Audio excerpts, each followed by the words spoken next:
பல வருஷத்துக்கு முன்னால பக்கிங்ஹாம் பேலஸ்ல வந்து இந்த எலிசபெத் ராணி வாழ்ந்த அந்த பேலஸ்ல வந்து ஒரு திராட்சை செடி வந்திருந்தது. அது எல்லா காலத்திலையும் கனி கொடுத்து கொண்டே இருந்தான். எவ்வளவு வறட்சி வந்தா கூட அது வந்து கனி கொடுத்து கொண்டே இருந்தான்.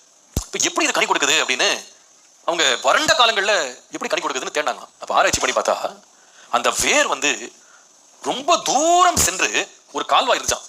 அந்த கால்வாயில அது நாட்டப்பட்டிருந்துச்சு. அதுல இருந்து தண்ணி உறிஞ்சிட்டே இருக்கு.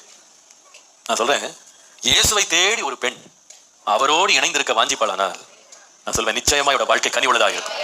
எல்லா காலத்திலும் அவள் கனி உள்ளவளாக இருப்பாள். எந்த காலத்திலையும் அவள் வெறுமையா இருக்கவே மாட்டாள். அவளுடைய முகத்தில் எப்பொழுதுமே சந்தோஷம் இருக்கும். கர்த்தரை நான் எக்காலத்திலும் அவளுடைய துதி எப்ப இருக்க முடியும்? கர்த்தரோடு இருக்கும்போது தான். எப்பொழுது ஒரு திவ்ய சமாதானம் அந்த பெண்ணுடைய முகத்தில் இருக்கும். ஏன்னா கர்த்தரோடு நான் எப்பொழுது இணைஞ்சிருக்கேன். எப்பொழுதும் தைரியமாக இருப்பாள். ஏன்னு கேட்டா கர்த்தரோடு எப்பொழுது இணைஞ்சிருக்கேன். எப்பொழுதும் திடமனதாக இருப்பாள். கர்த்தரோடு இணைஞ்சிருக்கேன். நான் அசைக்கப்படுவதே இல்லை. ஹல்லேலூயா. அவரோடு இணைந்திருக்கிற ஒரு வேறாக கர்த்தர் நம்மை மாற்றுவாராக.